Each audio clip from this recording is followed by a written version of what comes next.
Hi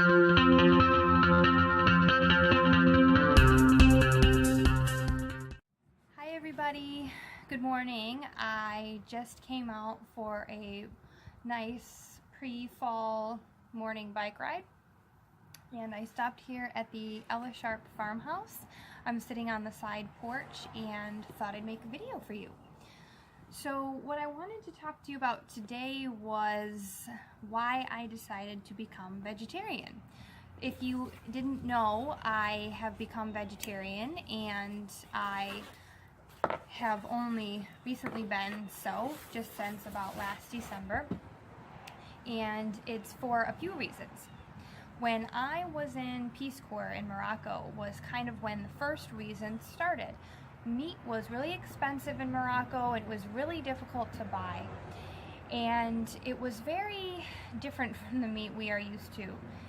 It was sold in butcher shops, outside, usually swinging in the wind and dirt and flies. So meat just wasn't really very appealing to me there, and I wanted to save the money. So if I was offered meat at somebody's house, I would always eat it, but economically, I just thought that buying meat wasn't the best option for me. So reason number one is economics. Meat can be expensive no matter where you go, so I wanted to save money and not eat meat.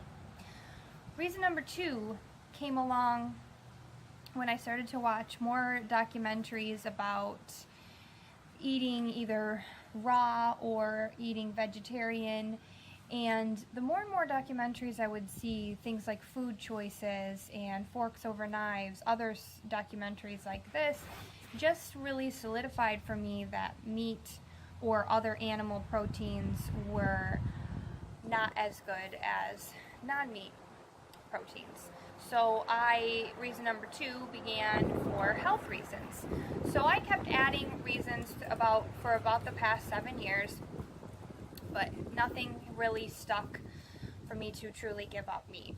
I didn't buy a lot of meat even when I was living back in the US, but I kept it to a minimum. But I still always kind of believed I would always have some sliced deli meat. Always when I'd make a sandwich, I would need to put meat on it. And I would always eat meat in restaurants.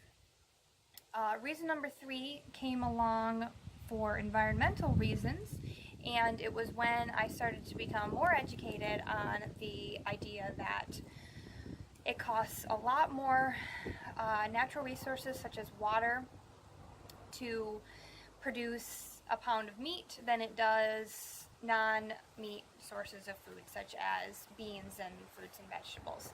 So we are using a lot of resources to keep meat to grow. I hate to say grow meat, but to raise cattle, raise chickens, and fish. So I thought that it would be better on the environment to eat non-meat sources. And the fourth reason, and really kind of the crux and the fourth and final reason, was I kind of dabbled in Buddhism a little bit. Never was going to go full-on Buddhist, but I liked some of the ideas and I liked the lifestyle. I am not religious, but there were some lifestyle ideas I can get behind. And the thought of just, respecting all creatures, large and small, no creatures are better than the other, and so I just really developed a respect for creatures, including, fish and, well, we'll say chicken and beef and other sources of meat. And I just decided that I just no longer wanted to use those creatures. I sound like a hippie, I know. Use those creatures for the benefit of my health. So I finally stopped, and that decision happened while I was in Japan. Japan had nothing to do with it. It just happened to be the place that I was when I finally decided. And when I finally decided, I no longer craved meat. I no longer believed I had to eat meat to be full. Most of the time, I wasn't even eating meat anyways, just the occasional meat here and there. But now I was truly able to just stop completely. I still am eating fish right now. because it's just not something I'm ready to give up. But I don't really like calling myself a vegetarian because I feel if you're a vegetarian, you don't eat fish. But I may get there, but right now I'm just not eating beef, chicken, pork, anything that's not fish. So you may ask how I get my protein. Lots and lots of sources. I eat a lot of lentils. I eat a lot of beans. I eat rice. There's a lot of little additions you can put into things that add some protein, like such as chia seeds or nutritional yeast or like protein shakes, stuff like that. And when I just stopped completely, I really started to notice that I just didn't need the meat to feel full anymore. I used to think, okay, you have a sandwich, you need to put meat on it, or it's not a sandwich. But now I just think I've been able to think outside of the box a lot more, and my body doesn't crave meat.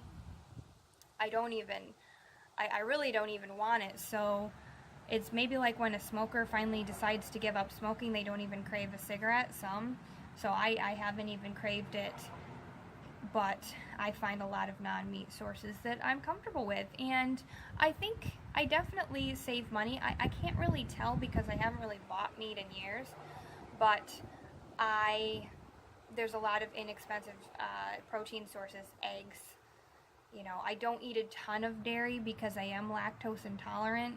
So I do like that kind of has forced me to give up dairy. I drink non-dairy milk, which I believe is better anyways. Coconut milk, it's absolutely delicious. So yeah, if you have any other questions for me, you can leave them in the Facebook comments.